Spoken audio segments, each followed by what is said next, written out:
kasama natin, panahon kung saan nagpapatawaran at nagkakaunawaan ang bawat isa sa atin.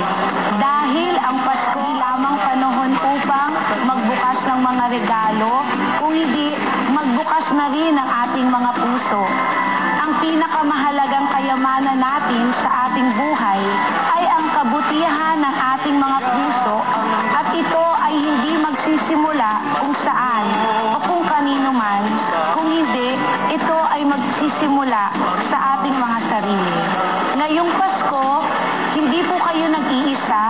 Kasama niyo po ako, si Dr. Cathy, at ang aking pamilya sa pag-celebrate ng masayang Pasko at pagsalubong sa masaganang bagong taon.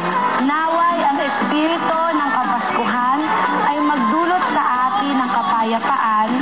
Ang kasayahan ng Pasko ay magdulot ng panibagong pag-asa.